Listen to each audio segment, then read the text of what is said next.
Come join me as we paint these fun snowy pine cones. I have a PDF line drawing for you that you can download. You can print it out any size you want and you could trace it. This is a little painting I did last year on some really cheap watercolor paper in a 6x4 size, but I decided to redo it this year in a larger size on nice watercolor paper. The supplies that we're going to use today are some Prussian Blue, Indigo Blue, little olive green, some Sap Green, a little bit of burnt sienna, little raw sienna. We'll use a little gouache in the end for the snow, and I'll do a comparison between that white gouache and some of this bleed proof and just kind of show you the difference and why one works better than the other. We'll also use some table salt for our background to make it kind of a snowy, sparkly effect. I'm just starting off with kind of a wide flat brush. I have no idea what size it is. All the numbers have rubbed off on it. It's one of my older brushes, but it does the trick. So I'm just kind of placing water all the way around the pine cones. It's okay if we get it where our branches are going to be. It all works out in the end. Now I'm going to use a little bit of my Prussian Blue. I want it to be a little darker around the edges, and it's just going to kind of get softer as we get in towards the center. I realized once I started I really should have used a bigger brush, but once you get started I wanted to kind of keep going, keep it unified, so I just stayed with this brush. But if I were to do it again, I would pick a much bigger brush. I think this one is like a 10 round and probably need more of a moppy large brush, but I'll make it work. Once we stick in that salt, this all kind of blends together and has this really cool effect, so all these little brush strokes will kind of fade and you won't even notice them.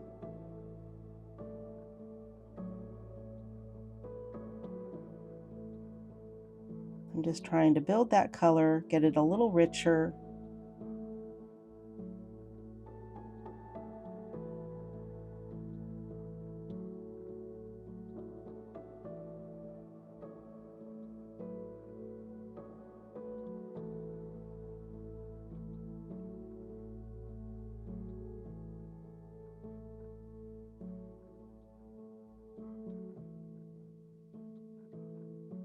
As the paint soaked into the paper, it got lighter, so I'm just adding in a little bit more of that Prussian Blue. And I really wanted to kind of add a little more interest and add some of that indigo into the edges. We'll be using some of this indigo in the shadows, so it'll really help tie the picture together. Just trying to keep it around the edges.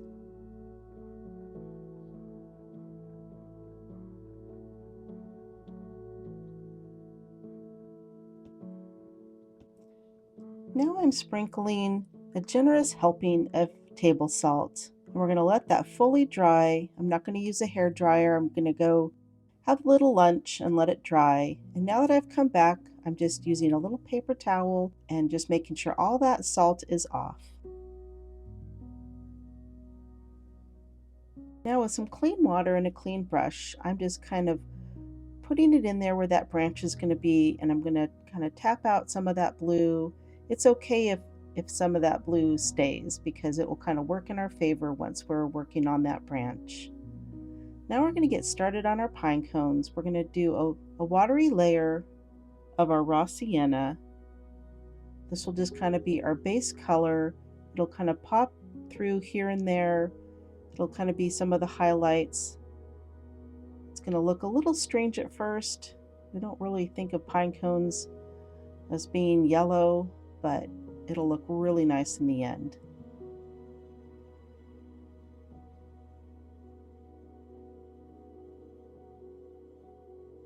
I'm going to tap a little bit of that burnt sienna in there, and it's just going to kind of blend together softly, kind of creating a look of texture. I'm just dropping in a little bit of clean water, trying to help those colors melt a little easier.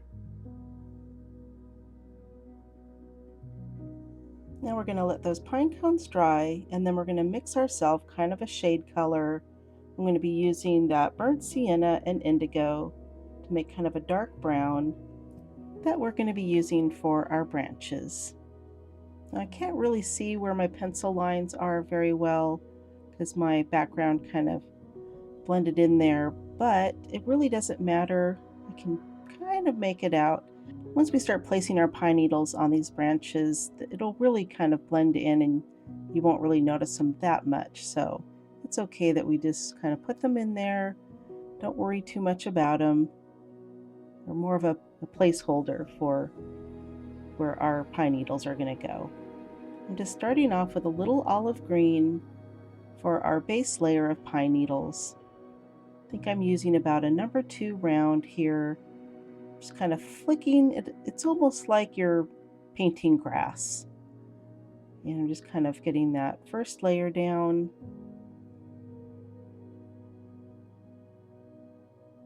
I'm not trying to think about it too hard. We'll be doing a darker green over the top after this dries, which will kind of help give these needles some dimension.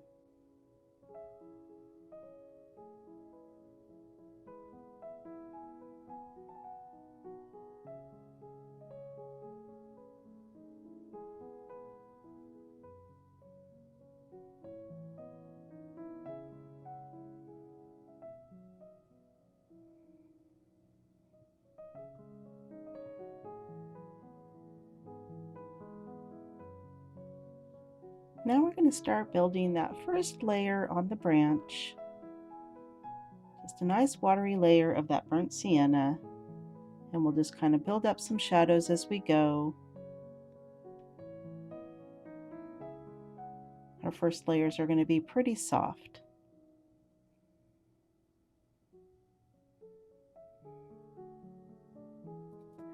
Now I'm kind of mixing up some of that darker shade color using that burnt sienna and indigo. I'm just making that first layer of shadow really watery and soft. That first layer of shadow is just going to be kind of a hint. We'll build that up as we go. I don't want it to be too dark and too jarring, so we're just going to work on it slowly. I can't really see where my lines are much anymore, where the definition of my pine cone is, but I'm kind of using that to my advantage. I don't want this to be a sketch where you really can see every little part of the pine cone. It's just going to be very soft and subtle. So it's almost better for me to not see all those little details.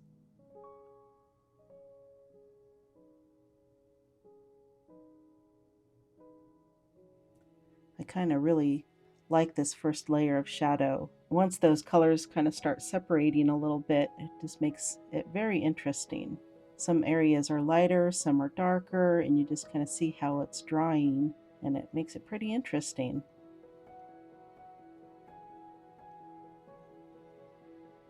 I'm just using a really small number 1 brush, number 1 round.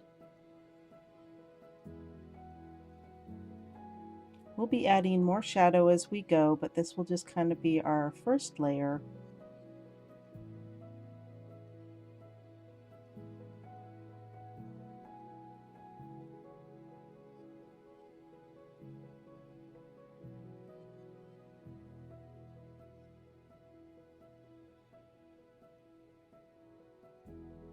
Now I'm mixing a little more of that shadow color, but I'm going to be adding in a little bit of olive green this time, so it will kind of help that pine cone start tying in a little bit better with the pine needles.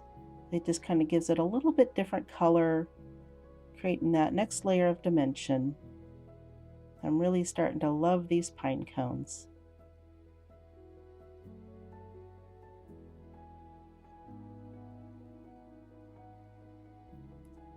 Now we're finally going to get to start working on that second layer of pine needles. I'm just using some Sap Green. I'm just doing the same technique I did the first time, but it's just kind of creating that dimension. I switched over to my number 1 brush. My first branch there was a little too thick, so I move down to my number 1, gives me a little more control.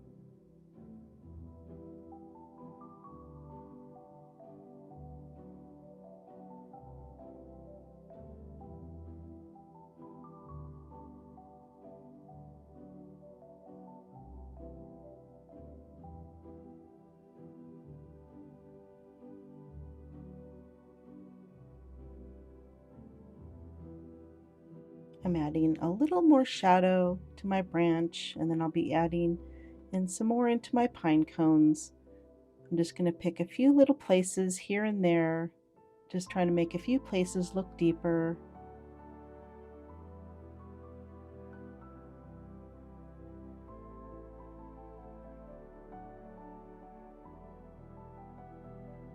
Just bringing in some of that burnt sienna in just a few places.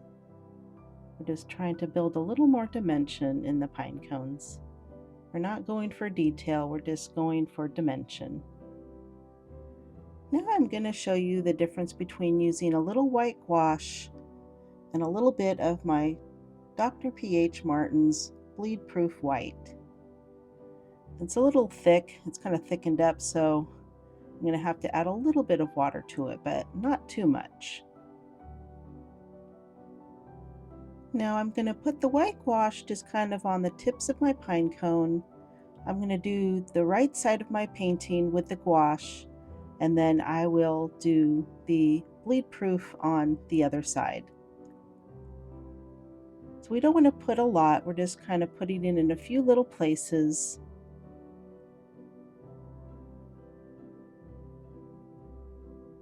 And then we want to add a little of that snow to our pine needles. It's really going to start giving those little branches a lot of dimension.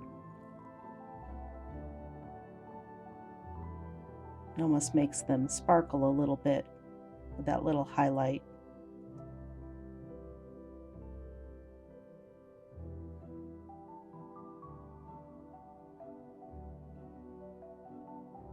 Now we're going to use a little of that bleed proof on the left side, and as we start putting that on, you will start noticing that the gouache on the right side starts to kind of blend in, kind of starts soaking up that color that's underneath. So anything that's in the blue kind of starts becoming a light blue, and anything on the green becomes kind of a light green.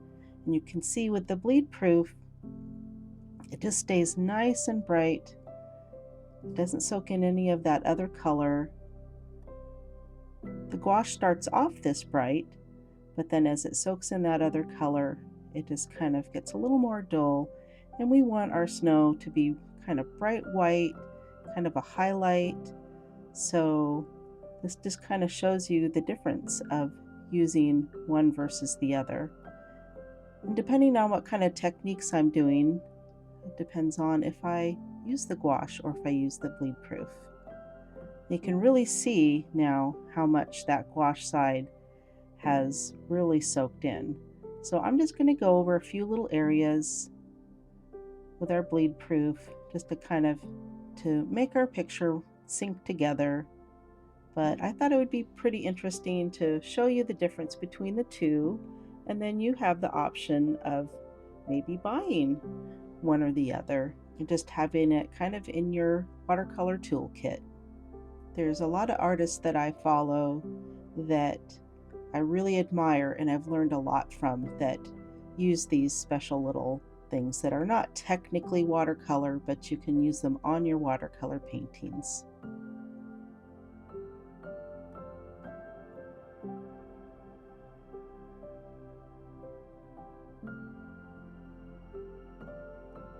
Now I'm just going to add a little more shadow, giving it a little more definition just in a few places. Once I put that snow on, it kind of flattened out my painting a little bit, and so I want to make, since my whites are white, I want my shadows to be just a little darker. It's almost like I'm drawing it. I'm putting it on a little more concentrated, not so watery. And now I'm going to mix up my gouache with a little water, kind of reconstitute it again.